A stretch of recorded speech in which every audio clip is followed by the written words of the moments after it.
Olá, pessoal, tudo bem? Sejam bem-vindos.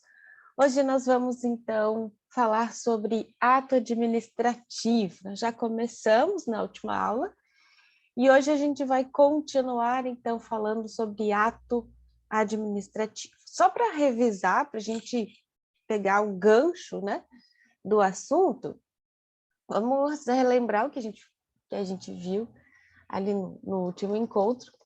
Então, a gente falou sobre, né, o conceito ali de ato administrativo, a diferença ali entre o que é um ato jurídico, e aí dentro dele a gente encontra o ato administrativo. Aí nós vimos, então, que o ato ele envolve uma manifestação de vontade, e aí a gente vai ter, quando a gente tem manifestação de vontade da administração, a gente tem o ato da administração, e aí dentro dos atos da administração, a gente tem a possibilidade ali de atos materiais, que são aqueles atos de mera execução, simplesmente de cumprimento de algum ato administrativo.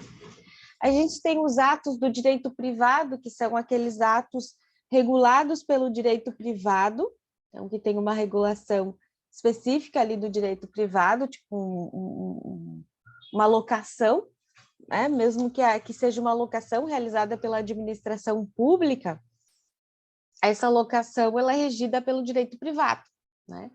Então, também ali, esses atos de direito privado praticados pela administração pública.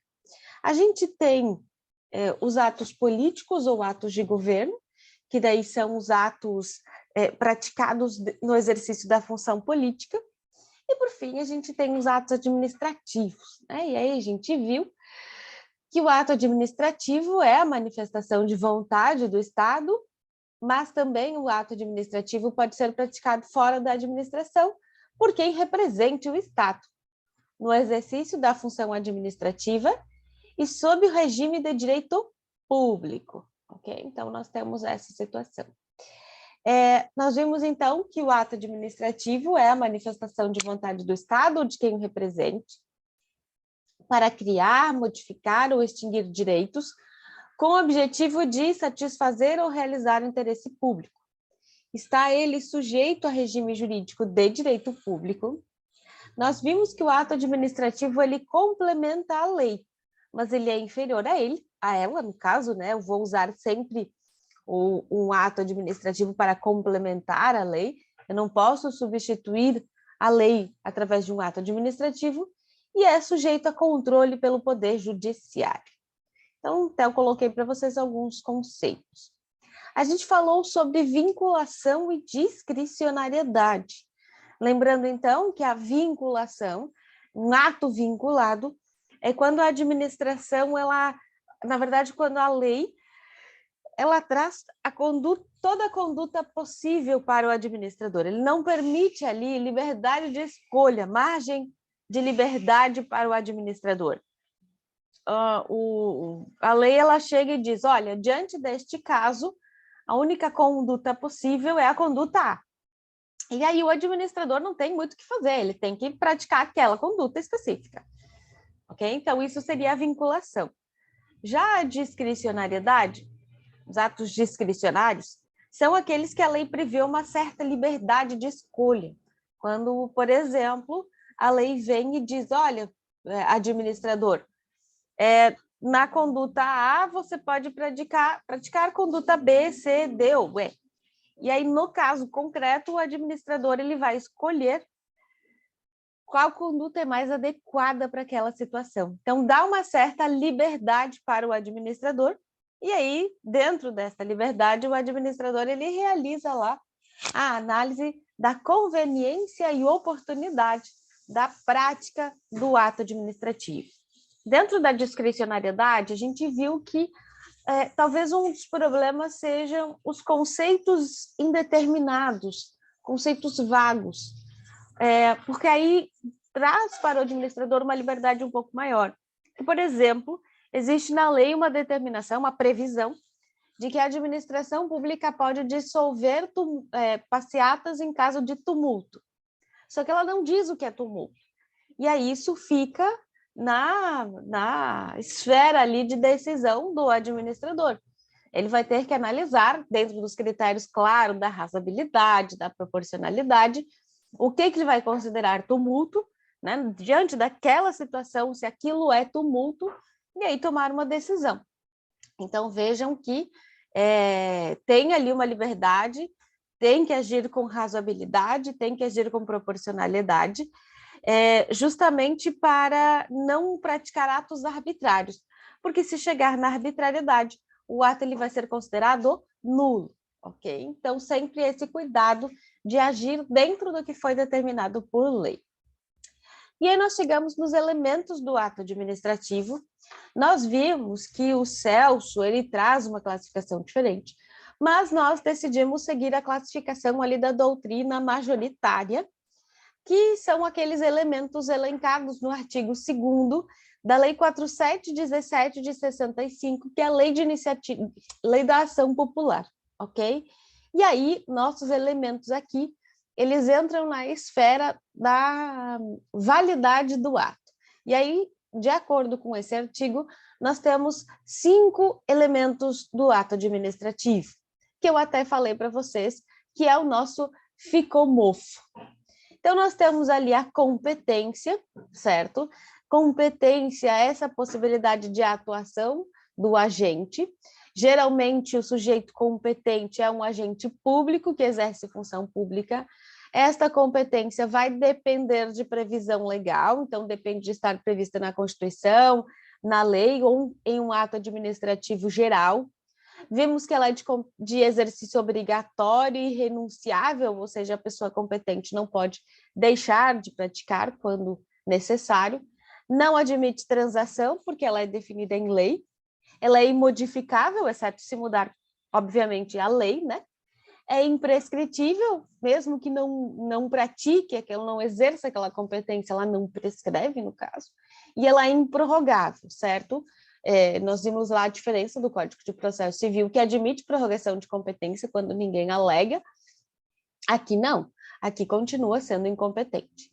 E aí nós vimos que, via de regra, ela é intransferível, mas ela é possível, então, ali, a delegação e a avocação de competência. Lembrando que os dois institutos eles estão previstos na Lei 9784 de 99, que é a Lei do Processo Administrativo Geral. Delegação é extensão de competência para outro agente ou órgão, e aí não exige subordinação hierárquica para fazer esta extensão de competência.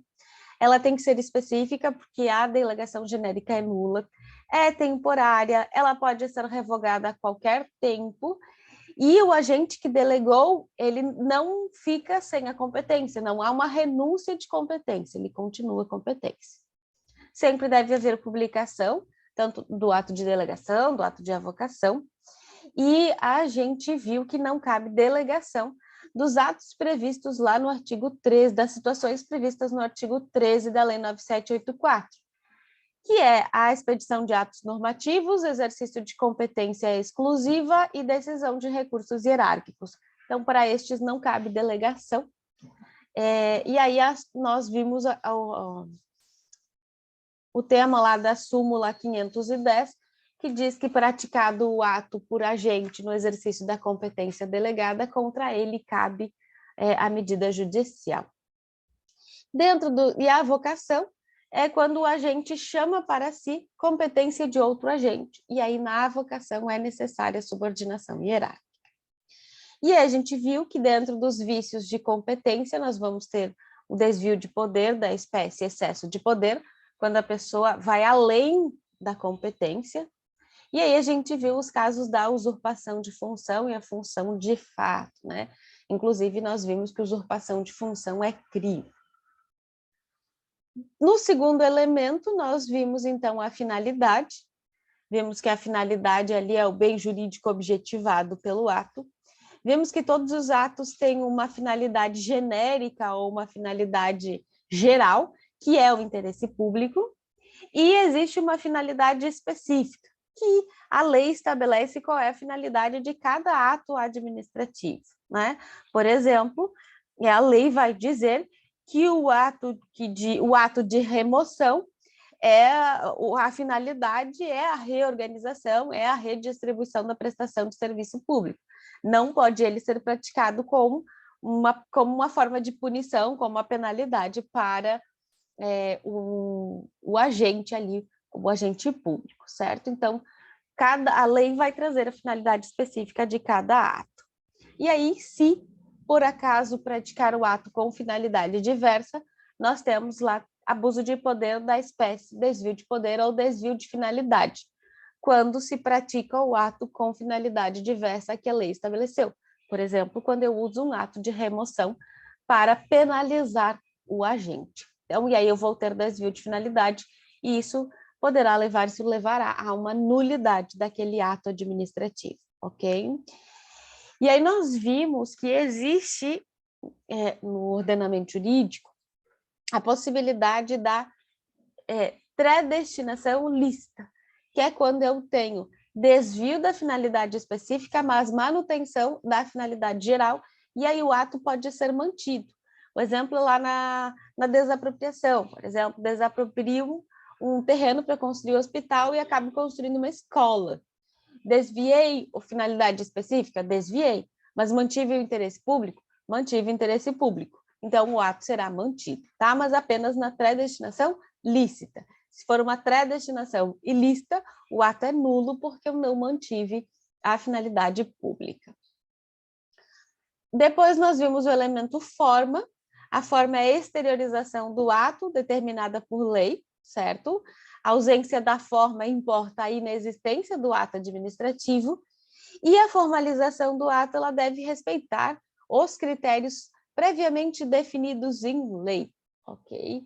Vimos que para o direito privado nós temos ali a liberdade de formas, e no direito administrativo, sendo ali em decorrência do princípio da solenidade, nós temos que observar aqui, o agente público ele tem que observar as regras estipuladas em lei para a prática do ato administrativo.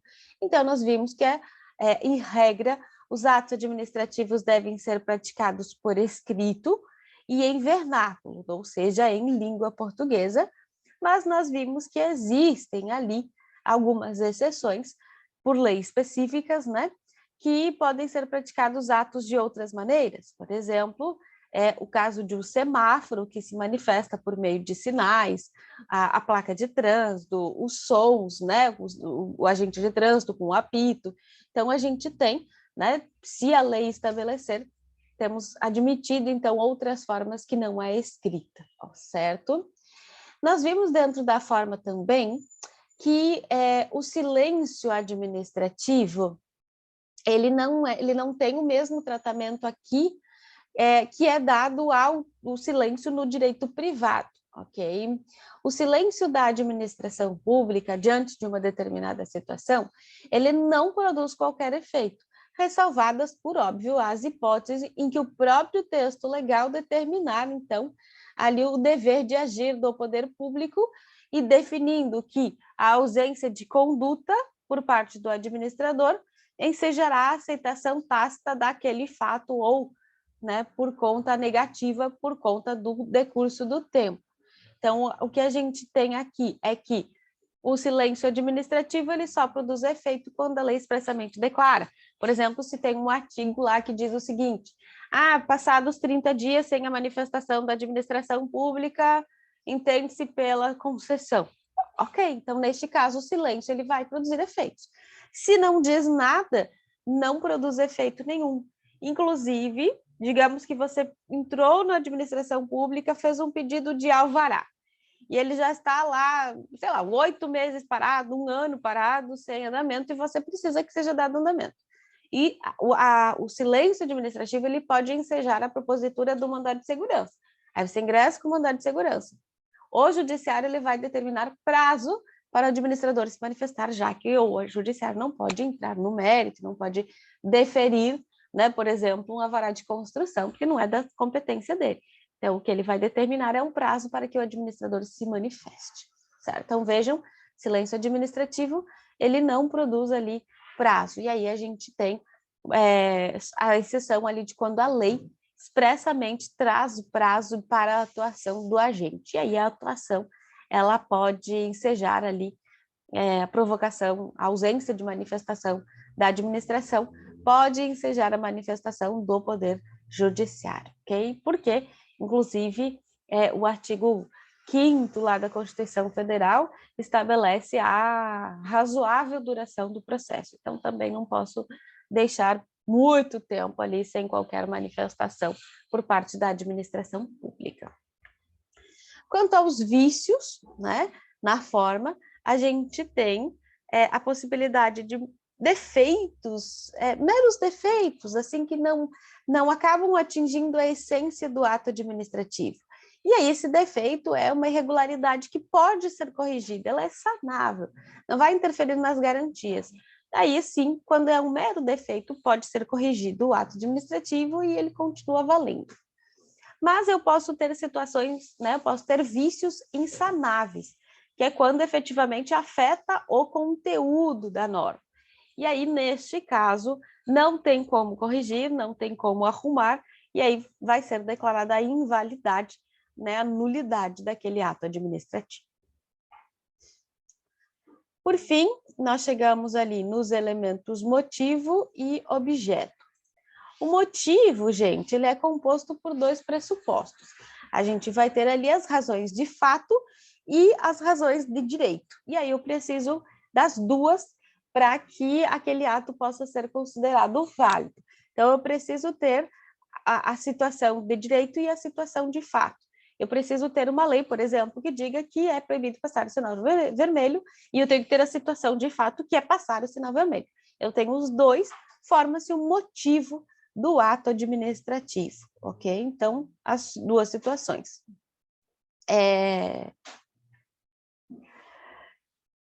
Então, o ato ele precisa ser verdadeiro, né? O motivo ele precisa ser verdadeiro, deve haver compatibilidade entre o motivo existente e o motivo previsto em lei e o próprio resultado do ato. E aí, esse motivo, o ato ele será inválido por vício do motivo, quando o motivo não for dito ou for inexistente, não passou o sinal vermelho, então inexiste o motivo.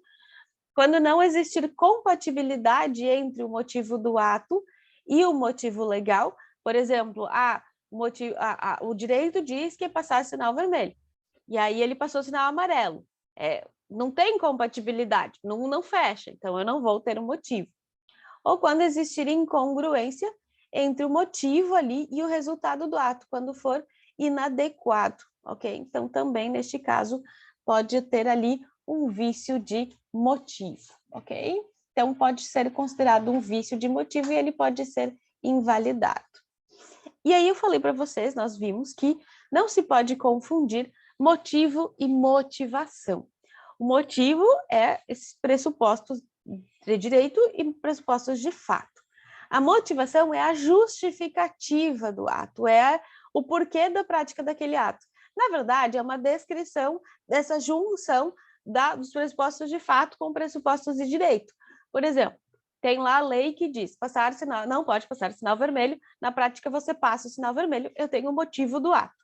E aí a minha motivação, no dia tal, hora tal, o pessoa, fulano de tal, veículo, né, placas tal, cruzou o semáforo no vermelho, na rua tal, tá vendo? Violando o artigo tal da lei tal. Eu tenho aqui uma descrição, eu tenho a justificativa. Então, eu estou recebendo a multa por conta dessa situação. Eu tenho o motivo e eu tenho a justificativa. E é assim, gente, boa parte dos atos administrativos, no artigo 50 da Lei 9784, a gente encontra ali as situações de obrigatoriedade de motivação. Se a gente for olhar o artigo 50, praticamente todos os atos administrativos devem ser motivados. Existem algumas exceções, por exemplo, a nomeação para cargo em comissão, função de confiança, que é de livre nomeação e livre exoneração. E aí aqui entra a teoria dos motivos determinantes. Uma vez dito o motivo do ato administrativo, o sujeito fica preso àquele motivo. Demonstrado qualquer vício no motivo, o ato se torna nulo. Por exemplo, fez a nomeação de uma pessoa, a pessoa está trabalhando lá, de repente quer exonerar essa pessoa. E aí exonera a pessoa e diz o motivo. Ah, eu vou te exonerar, o motivo é que nós temos excesso de pessoal. E aí a lei diz que por excesso de pessoal eu posso exonerar. E aí no dia você é exonerado, ok? No dia seguinte, contrata-se outra pessoa para o local. Mostra-se que aquele motivo era falso. Não havia excesso de pessoal. E aí, então, você pode buscar a nulidade daquele ato administrativo por conta da teoria dos motivos determinantes. Uma vez declarado o ato, sujeita-se, então, à demonstração da sua ocorrência. Se inexistente ou falso, implica a nulidade daquele ato administrativo. E, por fim, o objeto, né? O objeto do ato administrativo é um ato em si mesmo considerado, é o efeito que se busca com aquele ato, né? É o efeito causado pelo ato administrativo no mundo jurídico em face da sua prática, é aquilo que o ato dispõe. Por exemplo, na desapropriação, o objeto é a perda do bem, a fim de ser utilizado para fins de utilidade pública. Na aplicação de uma penalidade de multa, o objeto é a punição imposta ao particular. E objeto, gente, para que o ato seja válido, este objeto ele precisa ser lícito, né? Precisa estar previsto em lei, né? Em conformidade com a lei. Tem que ser possível, né? Uma situação viável fisicamente e determinado ou determinável. Okay? Então tem ali, deve ser ali ter o critério da determinação e aí nós temos o objeto. Só voltando na motivação, eu esqueci de comentar, mas os atos administrativos, os tribunais, eles hoje aceitam a motivação aliunde. O que é motivação aliunde? É quando você, em vez de expor os motivos que deram ensejo à prática do ato, o administrador ele remete a sua motivação aos fundamentos apresentados por um ato administrativo anterior que justificou. Tá? Essa motivação aliunde, inclusive, ela é permitida por lei lá do artigo 50, parágrafo 1º da Lei 9784, de 99. É quando, por exemplo, eu pratiquei um ato A e eu fiz toda a descrição, fiz toda a justificativa nesse ato A. E aí eu tive que praticar um ato B que é semelhante a este ato A. Em vez de descrever toda a motivação de novo no ato B, eu digo que utiliza-se a fundamentação, a motivação realizada no ato A. Isso é motivação aliunde. E ela é permitida, então, aqui no ordenamento jurídico. Gente, falado aqui sobre os elementos, sempre temos que levar em consideração que quando o ato é vinculado, todos os elementos são vinculados. Então, se o ato é vinculado, a lei descreve todos os elementos, ela traz tudo redondinho, ela traz tudo previsto no seu conteúdo. Quando o ato administrativo é discricionário, a competência, finalidade e forma são vinculados. A lei traz descrito, não tem possibilidade aqui de atuação do administrador público.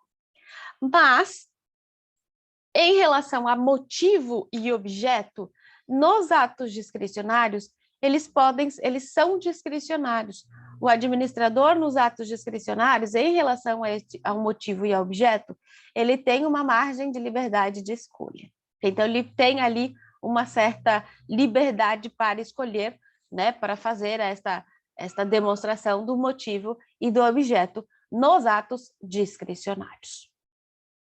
Uma outra observação que eu esqueci de comentar para vocês, quando eu tenho motivação, olha só que interessante, quando eu tenho um problema no motivo, por exemplo, o motivo é inexistente ou ele não é compatível com o ato, quando eu passei sinal amarelo e diz que passei sinal vermelho, falso, eu tenho um vício de motivo.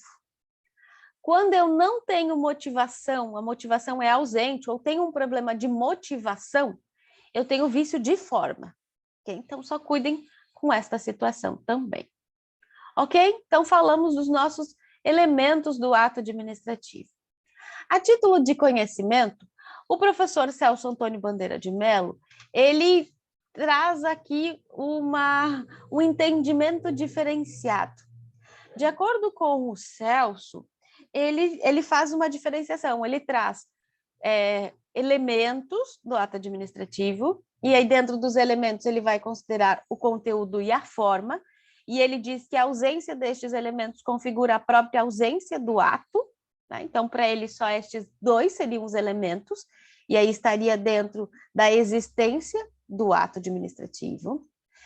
Ele traz os pressupostos de existência, e aí dentro ele traz o objeto, né, e a pertinência da função administrativa como pressupostos de existência, né? Então, dois pressupostos, e por fim ele traz os demais como pressupostos de validade. Então, ele vai trazer lá o sujeito competente, o motivo, a causa, a finalidade, a formalização e os requisitos procedimentais como pressupostos de validade do ato administrativo. Esse é o entendimento do Celso. Nós seguiremos o entendimento da doutrina majoritária, entendendo, então, o nosso ficomofo como elementos do ato administrativo. Quanto ao mérito do ato administrativo, gente, o mérito é quando o administrador ele permite uma certa discricionariedade, ele permite a análise de conveniência e oportunidade. Quando eu permito a análise de conveniência e oportunidade, eu tenho, então, o mérito do ato administrativo, tá? Então, eu vou ter mérito do ato administrativo quando existe possibilidade de análise de conveniência e oportunidade. E nós falávamos na última aula, então, que o judiciário, ele não analisa mérito do ato administrativo. Existe ali a possibilidade de... tem alguns artigos recentes falando, inclusive da Di Pietro, falando que o judiciário poderia fazer análise de mérito quando ele faz análise principiológica, né, análise de adequação principiológica. Só que eu disse para vocês que me parece que mesmo no caso de análise de princípios, de compatibilidade com princípios, eu estou analisando legalidade. Então, ainda assim, o judiciário ele não poderia analisar mérito do ato administrativo, certo? Okay? Mas vejam que nós falamos, se o ato é vinculado, não tem análise de mérito, porque é vinculado em todos os seus elementos. No ato discricionário, eu consigo ter conveniência e oportunidade em relação à competência e finalidade, em relação à competência, finalidade e forma não, e eu tenho apenas em relação a motivo e objeto. Então, eu vou ter análise de conveniência e oportunidade apenas em relação a motivo e objeto, ok? E aí nós chegamos nos nossos atributos do ato administrativo. Atributos são prerrogativas, certo? São proteções ali, prerrogativas da administração pública para praticar, para exercer a sua atividade administrativa. Então, vejam, são atributos, são prerrogativas que não existem nos atos privados, eles são próprios dos atos administrativos, eles não vão existir num ato privado. O que nós temos, então, de atributos do ato administrativo? Nós vamos ter como atributo do ato administrativo a presunção de legitimidade, que vai envolver presunção de legitimidade, de legalidade e de veracidade. O ato tem que ser, presume-se verdadeiro, presume-se legal, compatível com a lei, e presume-se legítimo, ou seja, respeitando ali, praticado por agente competente, preenchidos todos os seus requisitos. Ele vem com esta presunção, gente. E essa presunção, ela é comum a todos os atos administrativos. Qual é a questão aqui? Esta presunção não é absoluta, tá? Ela não é absoluta. Ela admite prova em contrário, tá, gente? Se demonstrar que tem algum problema, por exemplo, você recebeu uma multa de trânsito. Em princípio, ela tem presunção de legitimidade, presunção de estar todo ok. Ela vem com essa presunção.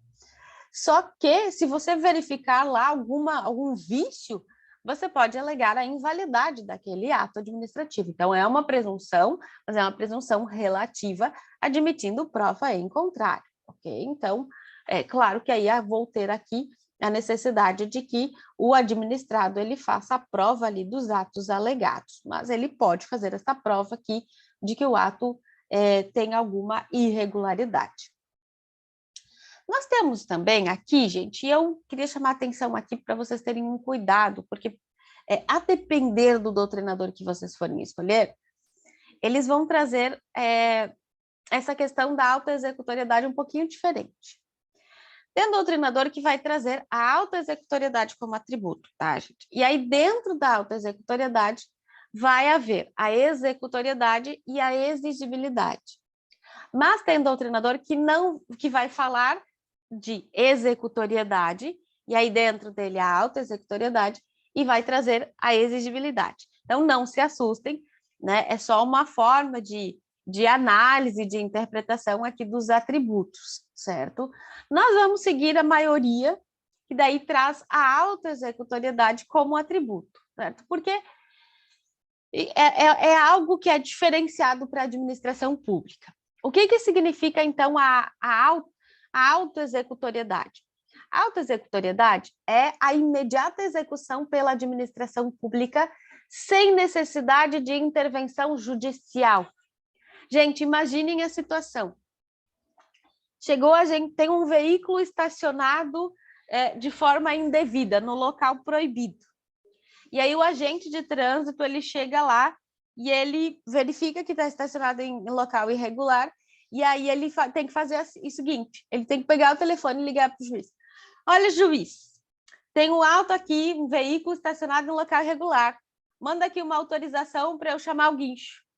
Nossa, gente, isso ia ser um caos, né? Ia gerar ali uma série de dificuldades.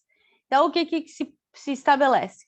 Quando a lei estabelecer a possibilidade de autoexecutoriedade, ou em situação de urgência, por exemplo, tem um prédio que vai desabar em cima da cabeça das pessoas.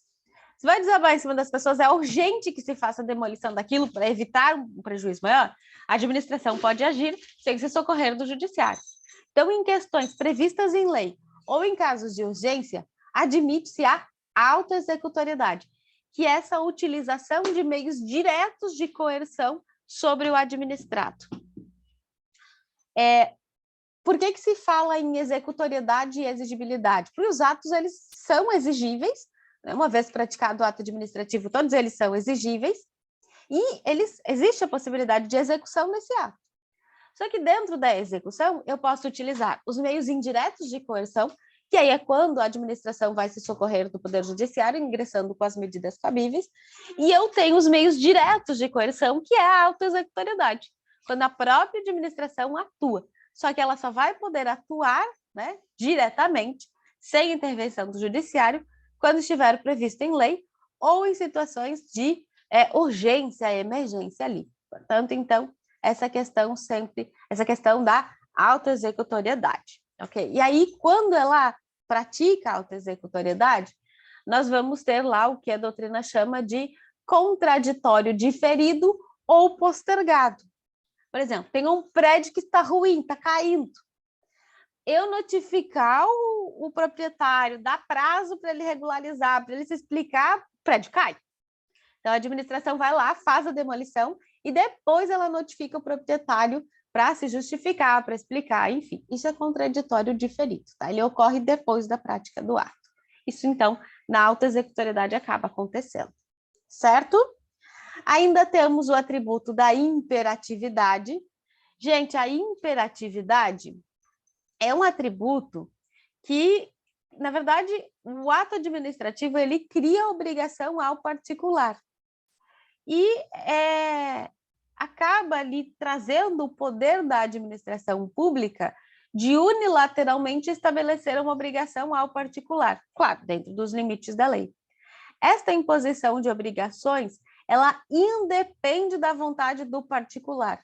E aí, então, eu tenho o atributo da imperatividade. Vejam que é uma situação prevista apenas nos atos administrativos, tá? Nos atos particulares não existe essa imperatividade.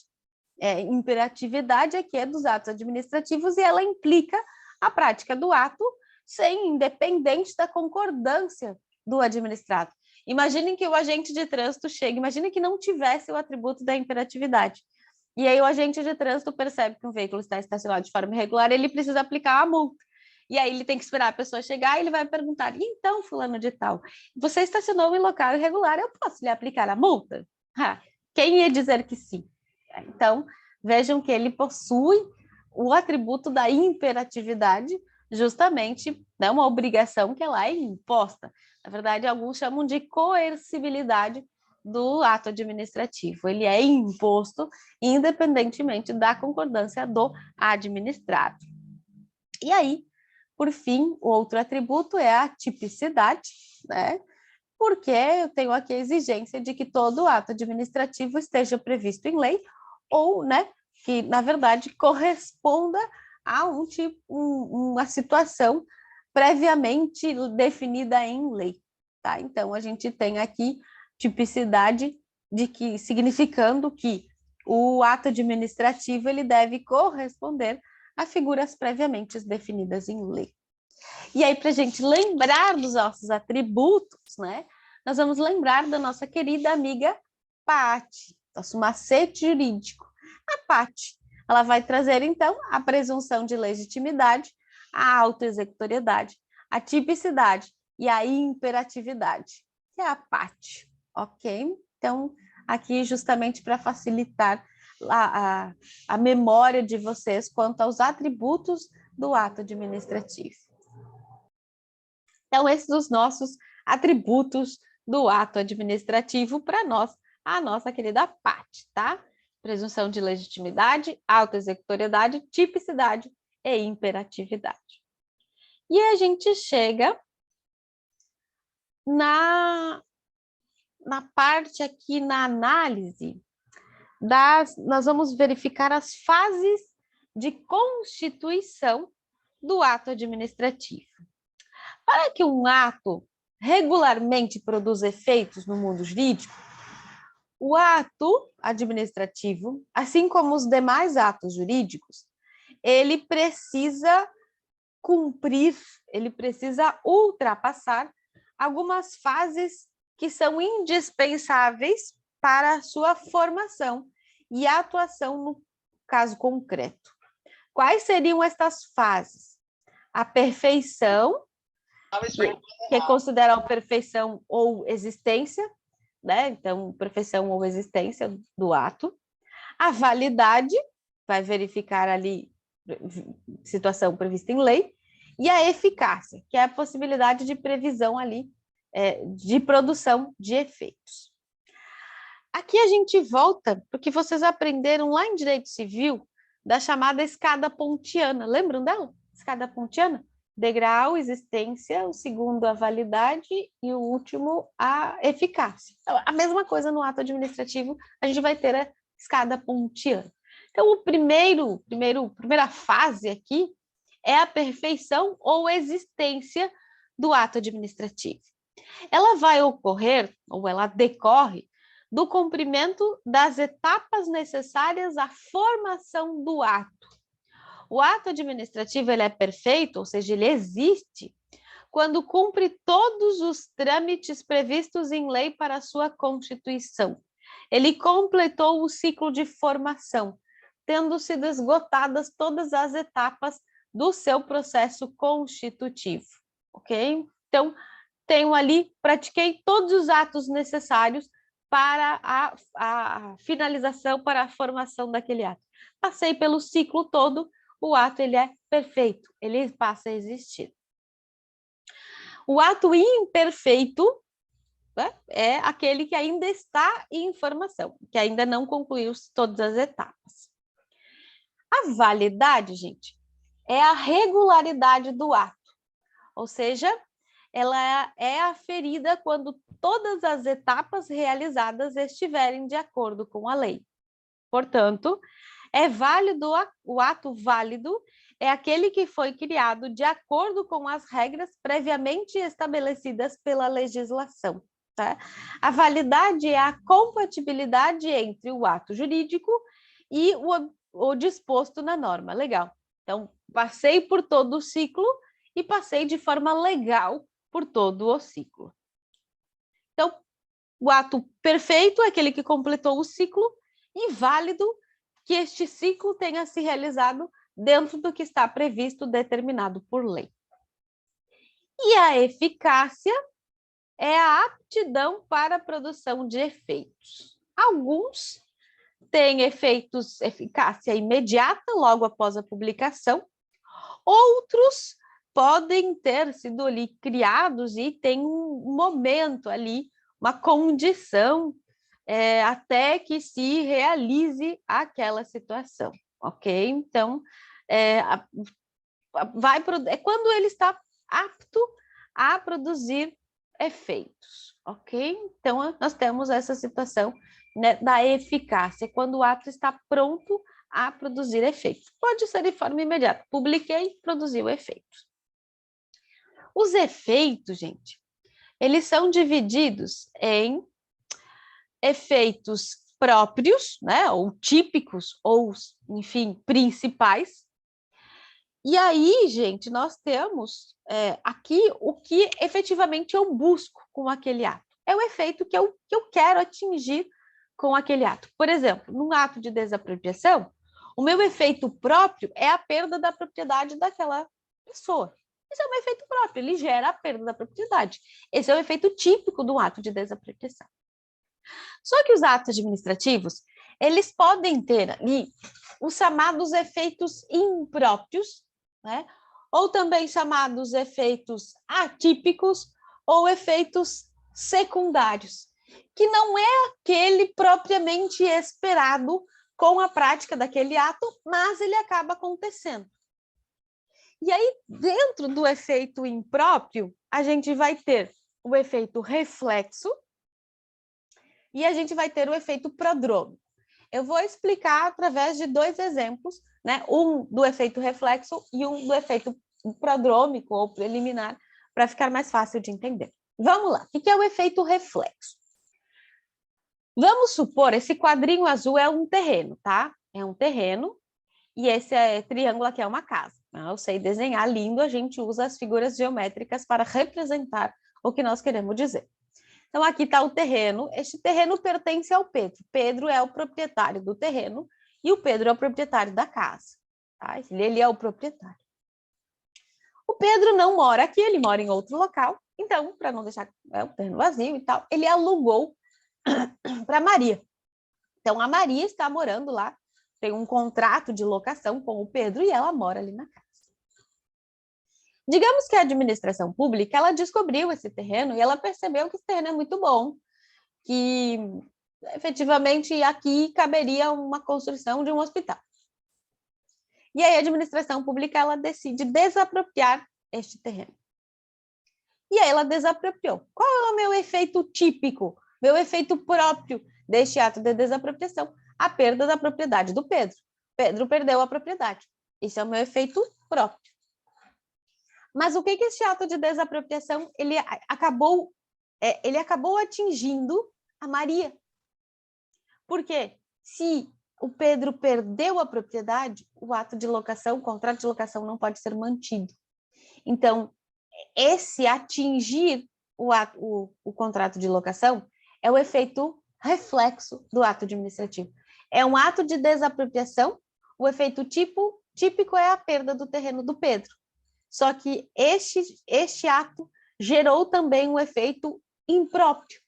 Ele causou reflexos na Maria, que teve o seu contrato de locação extinto. Então, este é o efeito reflexo. Tá, e o efeito prodrômico ou preliminar? O que é? Bom, o efeito prodrômico ou preliminar é quando eu tenho um ato praticado pela administração, um ato administrativo que impõe uma nova atuação administrativa. Então, eu tenho um ato praticado, este ato praticado faz surgir a necessidade da prática de um segundo ato. Isso é efeito prodrômico. Quando o primeiro ato, ele gera a necessidade de um segundo ato. Por exemplo, digamos que você é servidor público e aí você requereu a sua aposentadoria. Preencheu lá os requisitos, entregou a documentação, está tudo certo. A administração pública concedeu a sua aposentadoria. O que esse ato de concessão de aposentadoria faz surgir? Esse ato de concessão de aposentadoria, ele deve ser encaminhado para homologação do Tribunal de Contas. Então, o meu primeiro ato, que é o ato de concessão de aposentadoria, ele gera um efeito prodrômico ou preliminar, porque acaba gerando aqui a necessidade de que o Tribunal de Contas pratique um ato também. Este é o ato reflexo, o ato efeito prodrômico ou efeito preliminar do ato administrativo. Ele determina aqui a quebra da inércia administrativa, certo? Então, é necessário aqui, para que o ato esteja completo, a manifestação dos dois entes. O primeiro ato gera a necessidade de um segundo ato. Esse é o nosso efeito preliminar. Gente, aqui falando então de perfeição, validade e eficácia. Após a formação, é possível então que o ato administrativo seja perfeito, válido e eficaz, porque cumpriu todas as regras e etapas para a sua formação, foi praticado dentro da lei e está apto a produzir efeitos. Esse é o ato assim que todo agente público quer: o perfeito, o válido e o eficaz. Só que é possível, dentro do ordenamento, que a gente tenha o ato perfeito, válido, mas ineficaz. Por exemplo, quando o ato ele cumpriu todas as etapas de formação, foi expedido em conformidade com a lei, mas não está apto a produzir efeitos, né? Por exemplo, fiz uma licitação, passou por todos os fatos, toda a situação de formação, cumpriu o ciclo, todo o ciclo foi feito de maneira legal. Só que a lei exige que, para a produção de efeitos, seja publicado. Então, eu tenho ali, ele cumpriu o ciclo foi todo legal, só que ele ainda não foi publicado. Então, ele ainda é ineficaz. Eu posso ter ainda os atos perfeitos, o ato perfeito, inválido e eficaz. É uma situação bem peculiar em que o ato administrativo ele não observou totalmente os procedimentos legais. No entanto, ele vai produzir efeitos até que seja declarada a sua irregularidade, ok? Por exemplo,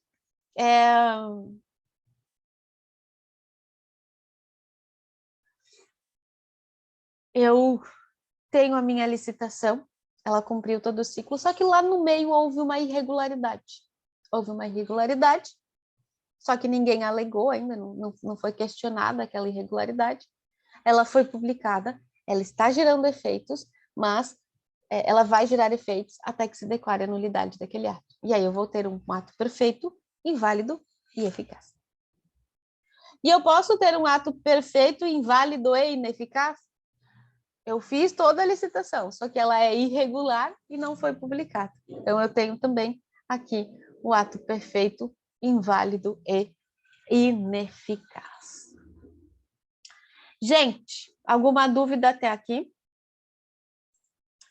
Então, continuando, se não há dúvidas, a gente vai falar então da classificação dos atos administrativos, tá? É uma classificação aqui trazida pela doutrina, tem uma classificação, ela é bem extensa. Eu vou falar das principais, tá? A gente não vou abordar todas. Tem ali mais adiante uma tabelinha com todas as possíveis classificações, mas nós vamos aqui ver as principais. Então, o que nós temos? Quanto ao grau de liberdade, os atos administrativos podem ser classificados em vinculados ou discricionários, tá? A gente já falou da vinculação e da discricionariedade. Então, em resumo, o ato vinculado é aquele definido em lei. Fabiane, acontece isso.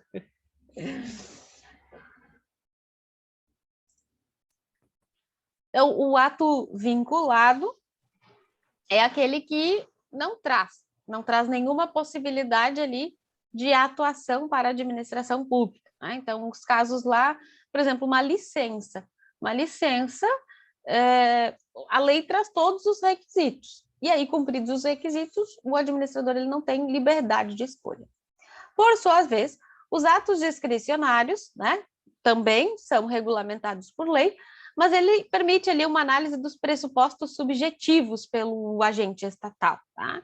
A lei confere ao administrador uma margem de escolha em relação à forma ou momento de atuação, dentro, claro, dos limites estipulados pela lei. Então, também a discricionariedade está prevista em lei, mas aqui eu tenho uma margem de liberdade.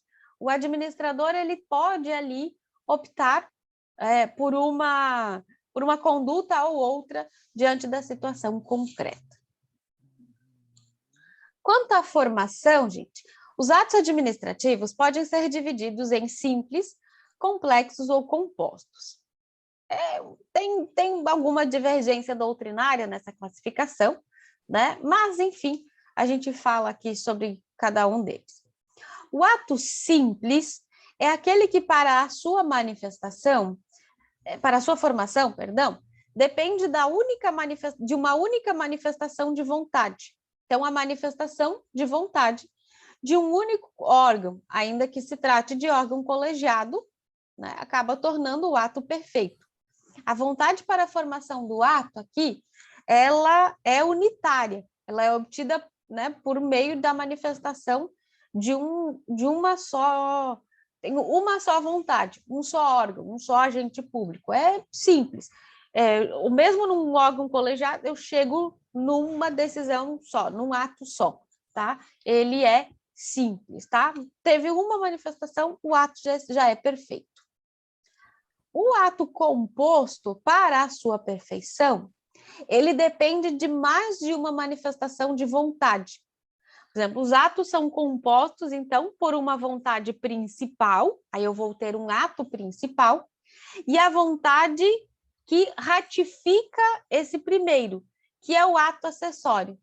Então, vejam, o ato composto, ele tem dois atos, que geralmente decorrem do mesmo órgão público, só que em patamar de desigualdade. E aí o segundo ato, ele deve seguir ali o primeiro ato. Um exemplo, né, que a gente pode citar aqui de ato composto, são atos administrativos que dependem para a sua regular formação de visto ou homologação por outras autoridades que irão verificar se o primeiro ato foi praticado de forma válida, tá? Então, por exemplo, o que a gente falou aqui quando eu mencionei do efeito prodrômico. Na verdade, não, o efeito prodrômico é o ato complexo. É quando eu tenho, por exemplo, a prática de um determinado ato, o mesmo órgão, o agente praticou o ato e encaminhou para o segundo agente dar um visto. Ele precisa de duas manifestações de vontade, uma decorre da outra. Esse é o ato composto, tá? Então, eu tenho duas manifestações de vontade, mas ali tem uma situação de verificação ali dentro do próprio órgão. Esse é o ato composto. O ato complexo, ele é parecido, né? Mas ele é formado pela soma de vontades de órgãos, só que são órgãos independentes. O ato composto é dentro do mesmo órgão. Eu pratiquei o ato, eu entreguei para o meu superior para ele homologar. Então, dentro do mesmo órgão, aqui eu tenho um ato composto. Duas manifestações de vontade dentro do mesmo órgão. O ato complexo envolve manifestação de vontade de dois órgãos independentes que estão no mesmo nível hierárquico. Okay? Eu não tenho dependência entre eles. Então, o ato complexo, ele depende de manifestação de vontade de dois órgãos distintos. E daí, sim, aqui, o exemplo que eu trouxe lá do efeito prodrômico preliminar, em que eu tenho a administração pública praticando lá o ato, concedendo a aposentadoria, e o Tribunal de Contas homologando o ato de aposentadoria. Vejam, são dois órgãos distintos, mas duas manifestações de vontade por aquele ato. Portanto, ele seria um ato complexo, ok? Então, a concessão de aposentadoria é o grande exemplo aqui do ato complexo. Mas nós temos também um outro exemplo que vocês podem usar aqui no ato complexo. Nomeação do procurador da Fazenda Nacional, né?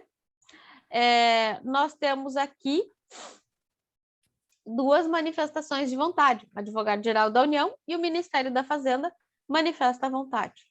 Ou no ato de nomeação do diretor de uma agência reguladora.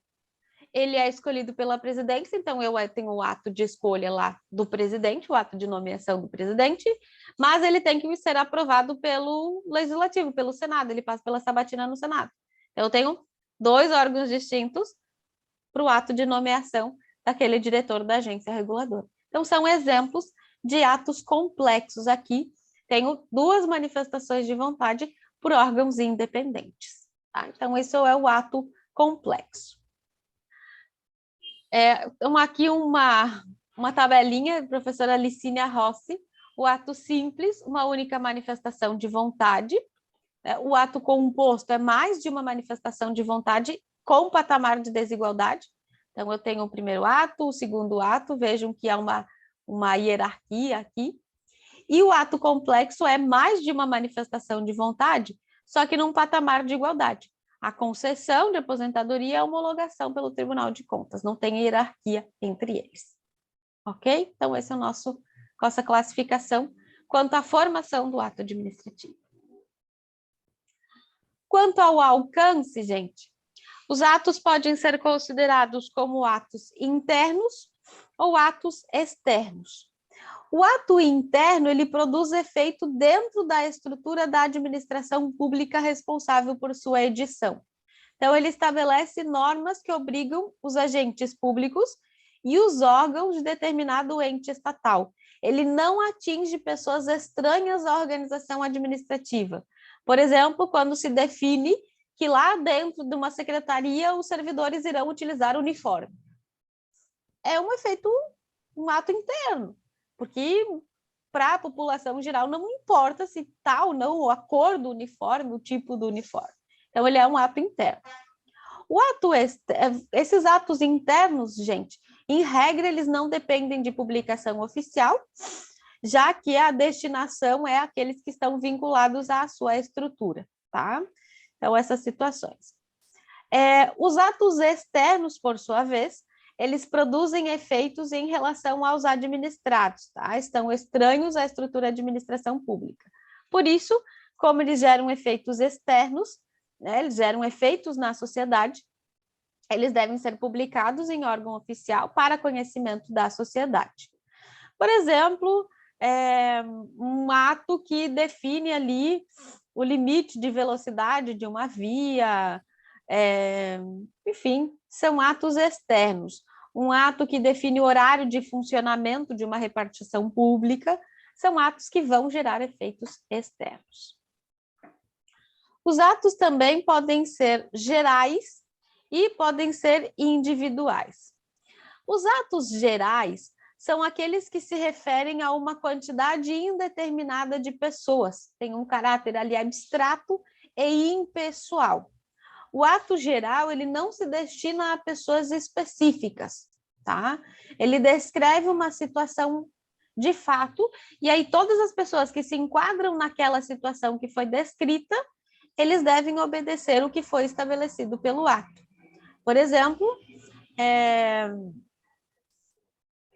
quando a administração diz que os proprietários de imóveis que estejam localizados na beira-mar não poderão construir acima de 4 pavimentos. É um ato geral. Eu não sei quem são as pessoas que são proprietários destes imóveis, mas quem for proprietário é atingido por essa norma. Então, é um ato geral. O ato geral precisa de publicação, né, para produzir efeitos. Os atos individuais, eles se referem a determinados indivíduos, tá, especificados no próprio ato, tá? Então, tenho aqui uma discriminação específica de quais agentes ou particulares se submetem às disposições da conduta. Vejam, gente, que o ato individual não quer dizer que é um único indivíduo.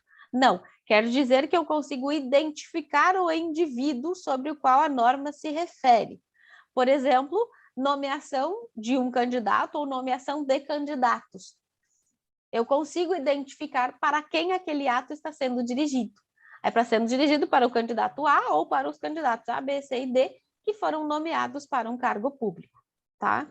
Esses atos individuais, por vezes, são também chamados, né, de atos em que eu posso identificar os indivíduos que estão sendo destinatários daquela norma, atos também singulares. E os atos gerais que são aqueles que eu não consigo identificar para quem está sendo destinado, muitas vezes são chamados de atos múltiplos ou atos plurinos, ok? Então, também tem essa nomenclatura. Quanto à prerrogativa, gente, ou quanto ao objeto, os atos podem ser atos de império, que são aqueles nas quais a administração ela atua com prerrogativa de poder público, valendo-se da supremacia do interesse público sobre o interesse privado. Tá? Então, aqui, a administração ela age dentro das prerrogativas que a lei lhe confere como administração. Por exemplo, quando ela determina a interdição de um local, no funcionamento de um local. Tá? Então, dentro da lei, por óbvio, ela age ali com uma característica de supremacia em relação ao particular. E o ato de gestão é quando o poder público ele age sem as prerrogativas de Estado. Ele atua ali em situação de igualdade com o particular. Por exemplo, num contrato de locação. Não tem nenhuma prerrogativa, ele age ali semelhante ao particular. A gente vai ter várias outras classificações. Quanto aos resultados, a gente tem os atos restritivos e os atos ampliativos, né? Os atos restritivos são aqueles que impõem obrigações ou aplicam penalidades aos destinatários, claro, sempre dentro dos limites da lei, por exemplo, uma multa que é aplicada, um sujeito que ultrapassou um limite de velocidade, enfim. Então, tem aqui um ato restritivo. Um ato ampliativo são aqueles que atribuem direitos e vantagens aos destinatários, geralmente concedendo vantagens previamente requeridas pelo interessado. Por exemplo, um ato de permissão de uso de bem público ou uma licença para a reforma de um determinado imóvel privado. É um ato ampliativo. Gente, como eu disse para vocês, essa classificação é bem extensa. Posso ter ainda, quanto à estrutura, os atos concretos e os atos abstratos. Os atos concretos, eles são praticados com a finalidade ali de resolver uma situação específica, e aí exaure os efeitos em uma única aplicação, como ocorre, por exemplo, na multa de trânsito ou a aplicação de uma penalidade de demissão a um servidor público, é um ato concreto. O ato abstrato são aqueles que definem regras genéricas, que devem ser aplicadas sempre que a situação descrita no ato ocorrer de fato, né? Então, tem uma situação ali, por exemplo, a expedição de uma circular que define o horário de funcionamento de uma repartição pública, ou um decreto que proíbe estacionamento em uma determinada via pública, são atos abstratos.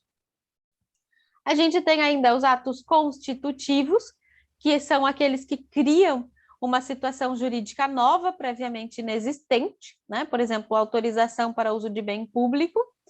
E eu tenho os atos declaratórios, eles simplesmente declaram um direito pré-existente, ok? Então, simplesmente declaro aquela situação.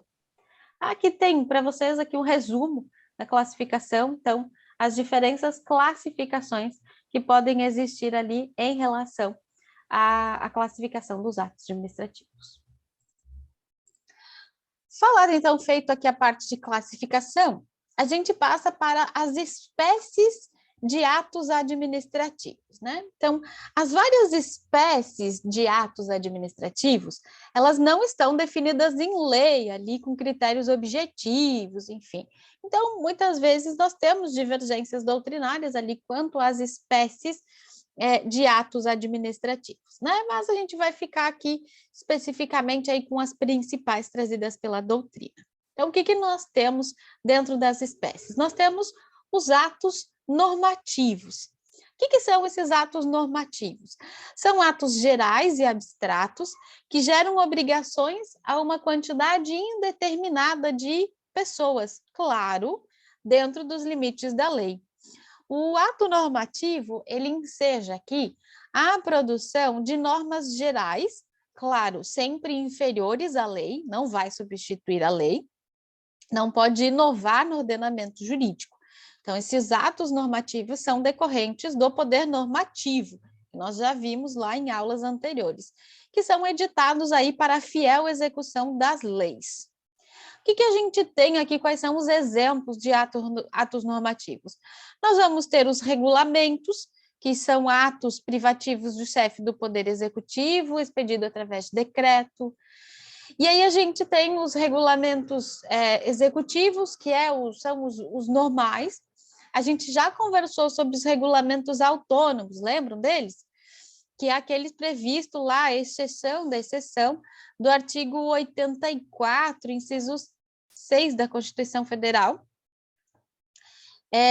para organização e funcionamento de órgãos públicos, desde não implique despesa, e para a extinção de cargos públicos vagos.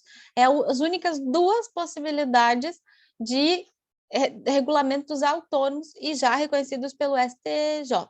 Fora disso, só regulamentos executivos, ou seja, eu não posso substituir a lei com um ato normativo. A gente tem os avisos, que é expedido ali pelos órgãos auxiliares diretos ali do Poder Executivo, ministérios, secretarias, enfim, muitas vezes para dar conhecimento à sociedade de determinados assuntos ligados à atividade fim daquele órgão. Tem a instrução normativa também, que pode ser utilizado, são atos ali expedidos por quaisquer autoridades ali, o regimento, que é o ato normativo para definição de normas internas, né, estabelecem ali as regras de funcionamento de órgãos colegiados, as deliberações, né, as resoluções, né, muitas vezes utilizadas ali para disciplinar matéria de competência específica. Então, a gente vê ali alguns exemplos dos atos normativos. Temos os atos ordinatórios, que são atos que atuam ali, são atos de ordenação e organização interna, que praticamente decorrem ali do poder hierárquico, tá? Eles organizam a prestação de serviço por meio de normas que vão ser aplicadas internamente naqueles órgãos pertencentes à estrutura administrativa. Então, eles são efetivamente ali, eles atuam na disposição interna, eles definem como é organizada a estrutura ali daquela organização, daquele órgão público, como vão funcionar os agentes, como vai ser o funcionamento ali interno. Então, ele é bem ligado ao poder hierárquico. Temos ali como exemplos a portaria, né, que estipula ali ordens e determinações internas, temos as circulares, né, para edição de normas uniformes a todos os servidores, ordem de serviço para ordenar o serviço interno do órgão, os despachos, memorandos, né, que são os atos de comunicação interna entre agentes do mesmo órgão. E a gente tem ali, inclusive, os ofícios, né, para comunicação entre autoridades públicas ou entre a autoridade e o particular. Então, são os atos aqui, atos ordinatórios. Temos os atos enunciativos. Os atos enunciativos são aqueles que estabelecem ali opiniões e conclusões do ente estatal, como, por exemplo, ali pareceres, né? E também ali aqueles que atestam uma situação de fato sobre matéria de sua competência. Então, a gente tem ali os pareceres, né? Quando se emite opinião de órgão consultivo. A gente tem os atestados, quando o poder público ele tem que comprovar ali uma decisão, uma situação, certidões, né? Quando certifica que um determinado fato se encontra registrado no órgão, né? A apostila ou averbação, essa bastante para servidores públicos, né? Enfim, mas o ente estatal acrescenta informações constantes em um registro público, então apostilar é acrescentar ao registro. Estes, então, são os atos enunciativos, quando enuncia alguma situação. Os atos negociais, gente, são aqueles atos por meio dos quais a administração concede direitos pleiteados por particulares. Então, eu tenho, no ato negocial, é como se fosse uma negociação, mas não é uma negociação. O particular pede e a administração atende, tá? Seria um ato negocial mais ou menos nesse sentido. Você tem uma manifestação de vontade do Estado que coincide com a manifestação de vontade do particular. O particular requer algo e a administração, né, profere ali um ato administrativo. Então, o que a gente tem de exemplo aqui dos atos negociais? Uma autorização, né, por exemplo, uma autorização de uso de bem público, o particular ele requer o uso da praça para fazer uma feira, e aí a administração pública autoriza o uso dessa praça. Então, autorização de uso de bem público, autorização de serviço público também, né? Pede lá a autorização para exercer determinada atividade, aí a administração concede a autorização. As licenças, que acabam sendo atos de polícia ali, em que o poder público permite a realização de determinada atividade sujeita à fiscalização do Estado, né? Então, cumpridos os requisitos, concede a licença. A admissão, né, que permite que o particular usufrua determinado serviço público prestado pelo Estado, a aprovação, homologação, são exemplos, então, dos atos negociais. Vejam que neles eu tenho um pedido do particular e uma prestação ali por parte do Estado. E, por fim, os atos punitivos, né, que são atos pelos quais o poder público ele determina ali a aplicação de sanções, né, em face ali do cometimento de infrações administrativas. Então, tenho ali os atos punitivos. E aí, então, as nossas espécies de atos administrativos, né, para memorizar facilmente, a gente lembra do nosso pônei, tá? Só que você troca a última letra, beleza? Os pônei são atos punitivos, ordinatórios, negociais, enunciativos e normativos. Okay? Então, as nossas espécies de atos administrativos. E, por fim, nós já vimos como o ato se forma, quais são os seus elementos, quais são os seus atributos, as condições ali de existência, validade e eficácia, vimos a classificação dos atos, as suas espécies, e a gente chega nas formas de extinção dos atos administrativos. Os casos de extinção, gente, são as situações nas quais o ato emanado pelo poder público, eles deixam de produzir efeitos regularmente, eles são retirados do mundo jurídico. Okay? Então, são as hipóteses aqui que se retira do mundo jurídico aquele ato administrativo.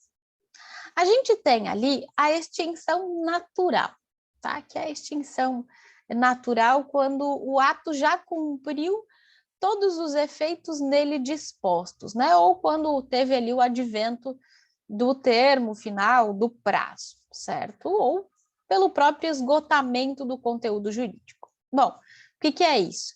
Então, aqui nós temos cumprimento dos seus efeitos, nós temos a extinção natural. Primeiro, que é o esgotamento do conteúdo jurídico, né? Quando, por exemplo, o servidor ele requer as férias e ele vai lá, gozou as férias, pronto, está extinto o ato de concessão de férias, né? Então, já surtiu os seus efeitos, já cumpriu os seus efeitos, está extinto aquele ato, né? Não vou mais falar dele porque já cumpriu, já esgotou o conteúdo jurídico. O cumprimento ali, a execução material, enfim, é quando, por exemplo, tem um ato administrativo que determina a demolição de um prédio.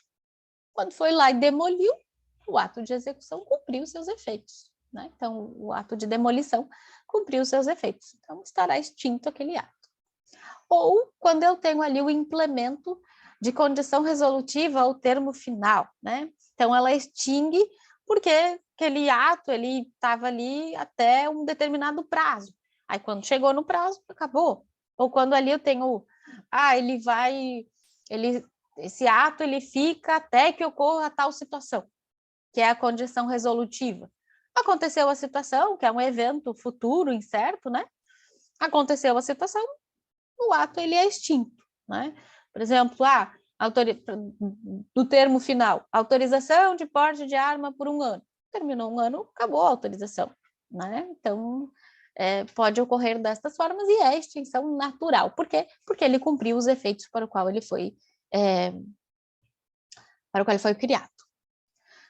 A gente tem também a possibilidade de extinção pelo desaparecimento da pessoa ou coisa sobre qual o ato recai. Né? Por exemplo, tem um ato de nomeação e a pessoa vem a falecer, extinguiu o ato de nomeação, não tem como, né? Então, desapareceu a pessoa ou o objeto. Então, não tem mais como manter aquele ato, ele está extinto. Nós temos ainda... volta. A extinção do ato pode também ser pela renúncia, né?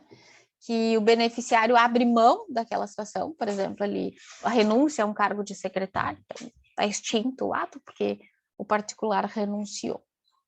E aí a gente tem a extinção do ato pela retirada, né? Pelo poder, o próprio poder público retirou aquele ato.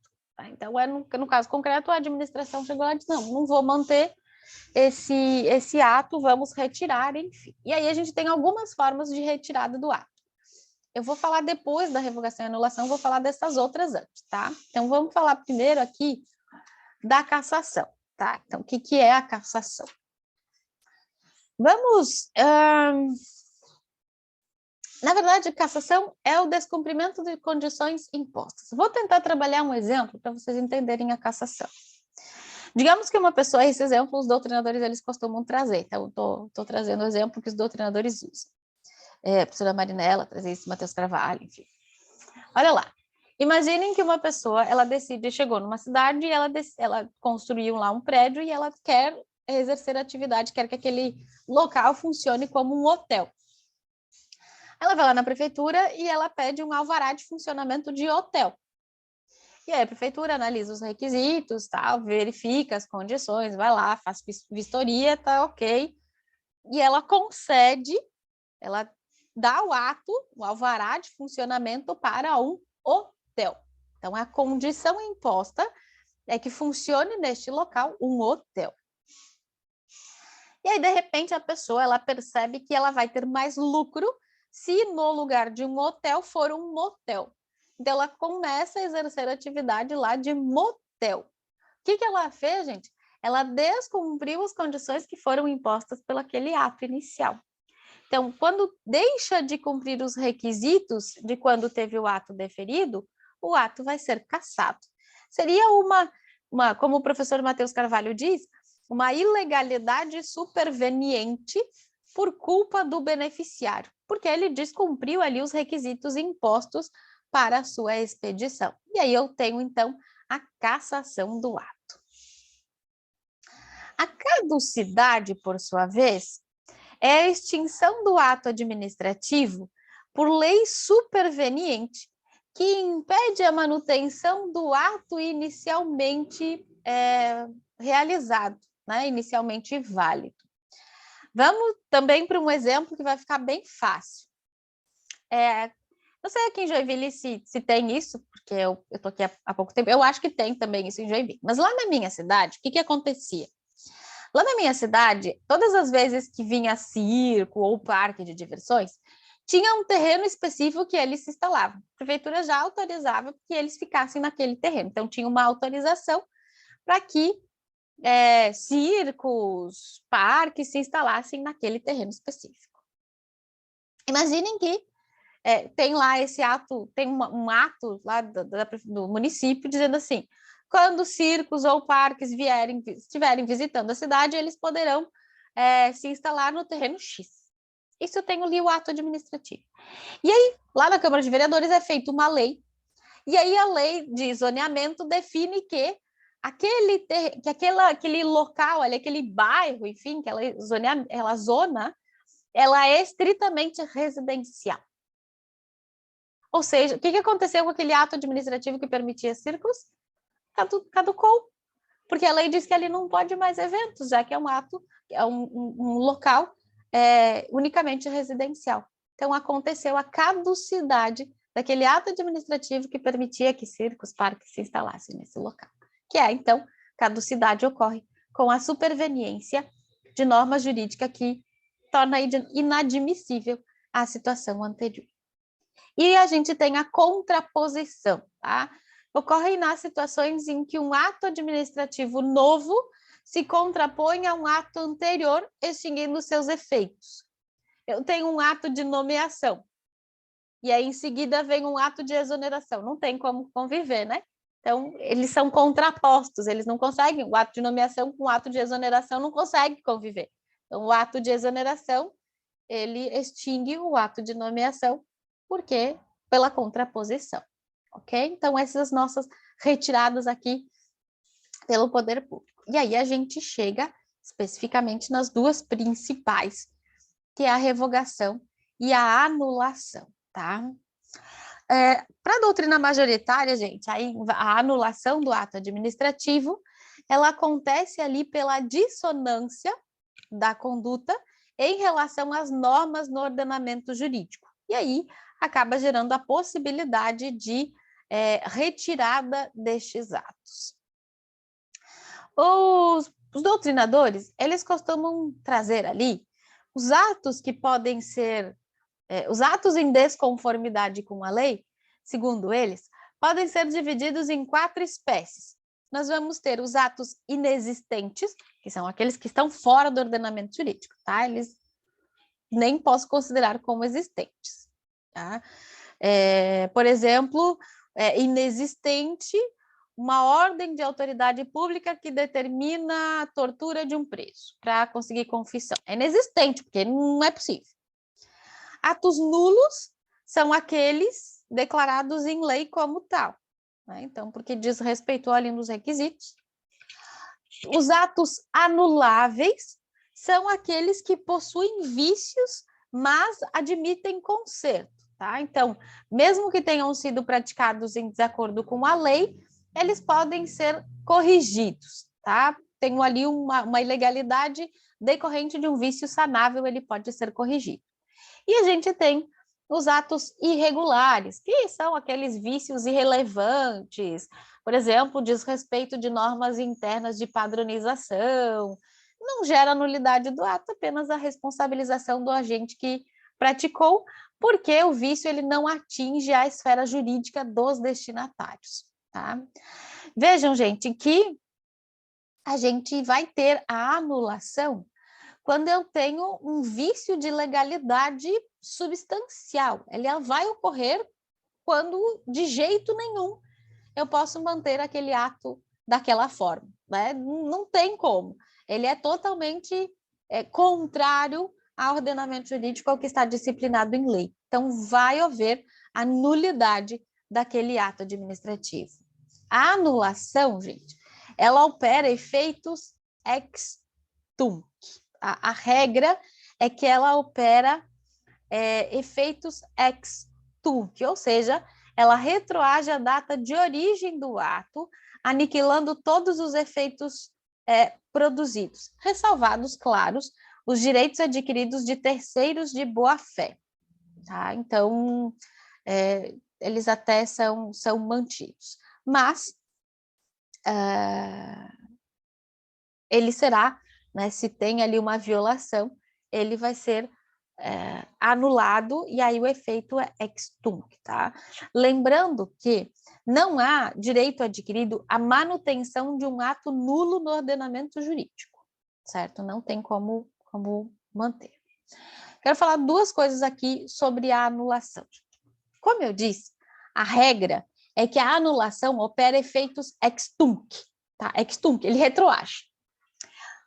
O professor Celso Antônio Bandeira de Mello, ele traz um entendimento um pouquinho diferenciado e boa parte desse entendimento já foi até reconhecido pelos tribunais.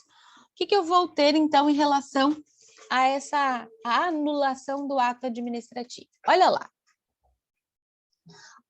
A regra é que é efeito ex tunc. Então, se vem uma pergunta genérica, dizendo assim, a anulação opera efeitos ex tunc, verdadeiro, tá? Geral, você vai dizer que é verdadeiro. Mas tem uma pergunta mais aberta, explicando ali uma situação mais específica, e presta atenção. O Celso, ele diz assim, quando eu tenho um primeiro ato restringindo direitos e um segundo ato, esse segundo ato que anula esse primeiro, ele amplia direitos, aí o efeito é ex tunc. Por exemplo, os servidores fizeram um pedido de concessão lá de um abono. Estou só supondo, uma coisa assim, um abono. E aí a administração pública emitiu um ato administrativo negando o abono, negou o abono. E aí eles entraram com recurso. Na decisão do recurso, eu tenho um segundo ato, e da decisão do recurso, entendeu-se que esse abono está previsto em lei. Como ele amplia direitos, porque vai conceder o abono, ele tem efeito ex tunc, então eu vou retroagir até aquele primeiro ato. E aí eu vou começar a pagar o abono a partir da data que foi solicitado. Tá? Então, por quê? Porque o segundo ato, ele ampliou. Então, quando o segundo ato amplia, o efeito é ex tunc. O contrário ocorre quando o primeiro ato amplia. Então, o servidor, vamos de novo no mesmo exemplo, os servidores pediram um abono. Esse primeiro ato aqui entendeu que sim, eles têm direito ao abono, então concedeu o abono.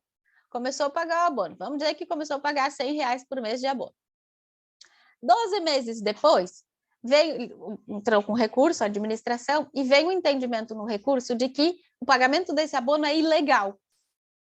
Restringiu? Restringiu. Para o Celso, esse segundo ato, como ele é restritivo, eu não poderia gerar uma situação pior para o servidor. Então, neste caso, o efeito seria ex nunc, ou seja, daqui para frente. Porque imaginem que deu 12 meses, se eu paguei R$100 de abono por mês, daria 1.200, eu teria que pedir de volta esses 1.200. Mas os servidores, eles não agiram de má fé, eles fizeram pedido e tiveram esse pedido. E aí, se eu entendo que é ex tunc, eu tenho que pedir para todos esses servidores devolver os 1.200. Então, o Celso diz que isso não cabe na administração e que quando é restritivo, mesmo que eu tenha anulação, se esta anulação é restritiva, o efeito é ex nunc. Tá? Isso já foi reconhecido em algumas decisões dos tribunais, reconhecendo e aplicando efeito ex nunc quando esse segundo ato é restritivo. Tá, gente? Então, só lembrem dessa situação. Se vem uma pergunta mais aberta, falando efetivamente de ato restritivo e ato ampliativo, você lembra dessa situação. Do contrário, se é uma pergunta genérica, a anulação opera efeitos ex tunc, tá? A respeito aí desse exemplo do servidor, tem um exemplo. Certo, gente? Pergunta geral, você vai responder ex tunc. Se abrir um pouquinho, você diz que quando amplia ex tunc, quando restringe ex nunc. Outra situação aqui importante que eu preciso que vocês cuidem. Olha só, via de regra, não existe direito adquirido à manutenção de um ato nulo no ordenamento jurídico, tá? Eu não posso manter aquele ato nulo. O que eu posso? Eu tenho que anular. Se ele é nulo, ele violou a lei, eu tenho que anular. Só que, muitas vezes, eu não consigo retirar os efeitos daquele ato nulo, porque ele já gerou efeitos. Ele já gerou efeitos. Como que eu vou fazer? Eu não tenho como desfazer os efeitos daquele ato. E aí surge no direito administrativo a teoria da estabilização dos efeitos do ato administrativo. Estabilização dos efeitos do ato administrativo. Que é a situação quando eu tenho um ato nulo, ele é nulo, eu não tenho como corrigir, eu não tenho como manter este ato, eu preciso anular este ato, mas eu mantenho os efeitos desse ato. Por exemplo, uma certidão negativa de débitos expedida por um agente público cujo ato de nomeação é posteriormente anulado. Ele foi nomeado. E aí chegou lá uma pessoa de boa fé, pediu uma certidão, ele expediu essa certidão. Só que depois se percebeu que esse ato de nomeação dele era nulo. Eu não posso manter ele nomeado. O ato de nomeação vai ser anulado. Mas o que esse ato de nomeação gerou? Gerou a expedição de uma certidão. Eu não posso ir lá no administrado, pegar a certidão e dizer, não tem efeito. Não posso fazer isso. Então, pela teoria da estabilização dos efeitos do ato administrativo, eu anulo o ato de nomeação, mas aquele efeito ele é mantido, tá? Então, por isso, estabilização dos efeitos do ato administrativo. Quando eu não consigo arrumar o ato, eu tenho que anular, mas eu não posso desfazer os efeitos. Então, eu estabilizo os efeitos, eu mantenho os efeitos daquele ato administrativo, tá? Então, cuidem, que pode cair em alguma prova, se uma questão subjetiva, enfim, pode cair uma pergunta sobre essa questão, né, de manutenção dos efeitos do ato administrativo, tá? É aquela questão da teoria da aparência. Nomeia servidor sem concurso público, é nulo, né? Mas os atos que foram praticados por ele enquanto não declarada nulidade, eles são mantidos, mantém os efeitos do ato administrativo, mas o ato eu não mantenho, tá? Não tem como, certo? Ok? Então, isso é essa situação. E os direitos adquiridos por terceiros de boa-fé são mantidos também, tá? Por que eu falo essa questão, né, da estabilização dos efeitos do ato administrativo? Porque nós temos atos que eles têm uma irregularidade, mas essa irregularidade pode ser corrigida.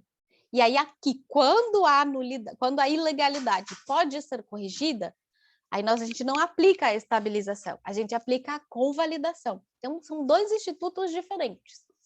A estabilização, ela serve para aquele ato que é nulo, que eu não consigo arrumar, mas que eu tenho que manter os efeitos. Então, eu uso a estabilização dos efeitos. Para aqueles atos que têm problema, tem uma ilegalidade, mas o vício ele é sanável, ele não causa prejuízo, né? Eu tenho ali uma nulidade relativa, no caso, ele pode ser corrigido. E aí aqui eu tenho a convalidação. Vejam que a convalidação, eu arrumo o ato e mantenho o ato. Na estabilização não tem como manter o ato, eu anulo o ato e eu mantenho os efeitos. Só para não confundir, porque muita gente confunde. Então, a convalidação é quando eu posso corrigir o vício do ato administrativo, que é o caso de nulidade relativa, porque o vício ele é sanável, tá? Então, aqui eu vou considerar o ato anulável, ok? Se o interesse público exigir o vício for sanável, o ato administrativo deve ser convalidado, inclusive. Há uma determinação para que ele seja corrigido ali por conta ali da celeridade, eficiência em tudo isso. Então, oportunidade, conveniência. Desde que esta convalidação não cause prejuízos a terceiros, tá? Então, vejam, para que possa ser convalidado, o vício do ato tem que ser sanável e a convalidação não pode causar prejuízos a terceiros, tá? Um exemplo, uma nomeação feita por autoridade incompetente. Vejam, tem um vício no elemento competência do ato administrativo. No entanto, a autoridade competente pode vir lá e arrumar o ato. Ela pode ratificar aquele ato viciado e aí está convalidado, eu mantenho o ato de nomeação. Por quê? Vai gerar algum prejuízo? Não, não vai gerar um prejuízo, então eu posso manter, tá? Então, a doutrina, ela entende que são vícios sanáveis aqueles que envolvem vícios de forma e de competência, tá? Então, vício de forma e vício de competência são vícios sanáveis, desde que não causem prejuízos, ok? Então, se eu tenho um vício de competência ou um vício de forma, eles devem ser corrigidos se for mais interessante ao interesse público e causar menos prejuízo do que a sua anulação.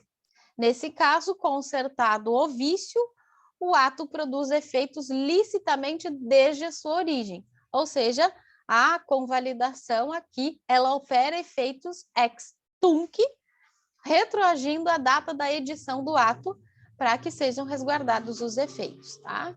Muitas vezes nós temos aqui a doutrina dizendo que se a convalidação ela é feita pela mesma autoridade que havia praticado o ato original, nós temos a confirmação. Por exemplo, quando o agente pratica um ato, verificou que houve um problema na formalização ele determina o seu conserto, seria a confirmação. Quando o ato, para ser convalidado, precisa de outra autoridade, teríamos ali a ratificação, tá? São os termos que a doutrina utiliza. Mas a convalidação, então, é esta situação. Pega um ato que tem um vício de forma ou de competência. Se for vício de finalidade, é nulo. Se for motivo ou objeto, ele é nulo. Aí eu não posso convalidar, eu posso apenas estabilizar os efeitos, se assim for necessário. A convalidação, ela aceita apenas vício de forma e vício de competência, tá? Então, e desde que não cause prejuízos e for mais interessante a administração pública. Ok? A gente tem ainda a possibilidade, e não confundir, né, convalidação com conversão de atos administrativos, tá? Por exemplo, eu tenho um vício de forma, só que se eu retirar aquele ato, eu vou ter muito prejuízo. Então, quando o ato, né, que tem um vício, mas ele pode ser convertido em outro mais simples, aí eu posso manter aquele ato. Por exemplo, era para ser uma permissão de uso e foi uma concessão de uso. Eu arrumo ali, transformo ele em permissão, porque a permissão é mais simples. Eu tenho ali a conversão e o ato se mantém válido. Então, conversão também pode ser utilizada, desde que não cause prejuízo e que preencha ali os requisitos exigidos em lei. E a revalidação é quando eu tenho a possibilidade de renovar retroativamente, né, determinados atos, dando validade a atos anteriormente praticados. De novo, desde que não cause prejuízo e desde que seja tenha ali melhor ao interesse público, tá? Então, vejam estas situações que nós temos aqui em relação à anulação do ato administrativo, tá?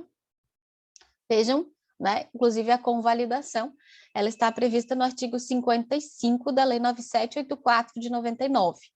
Em decisão na qual se evidencie não acarretarem lesão ao interesse público, nem prejuízo a terceiros, os atos que apresentarem defeitos sanáveis poderão ser convalidados pela própria administração, tá? Então, a possibilidade de convalidação. E aí a gente volta aqui, porque ainda existe a possibilidade de revogação. A revogação é a extinção do ato administrativo por motivo de oportunidade ou conveniência, ou seja, por razões de mérito. Aqui o ato é totalmente legal, não tem nenhum problema no ato, mas não é mais conveniente, não é mais oportuno que se mantenha. A administração pública não tem mais interesse na manutenção do ato, apesar de não haver vício nenhum. A revogação, gente, é ato discricionário e ela se refere ao mérito administrativo. Como ela é um ato legal, todos os efeitos já produzidos foram produzidos de forma lícita, a revogação ela não retroage. Então, a revogação ela opera efeitos ex nunc, sendo mantidos todos os efeitos já produzidos, ok? Então, o ato é válido, só que ele vai ser revogado porque não existe mais interesse na manutenção daquele ato administrativo. Aqui o cuidado é porque nós temos alguns atos que não admitem revogação.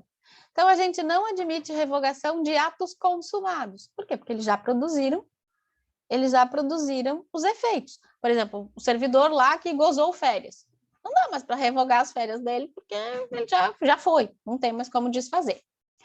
Atos irrevogáveis, a lei vai dizer assim, tal ato é irrevogável. Eu não posso revogar porque a própria lei determinou. Os atos que geram direitos adquiridos,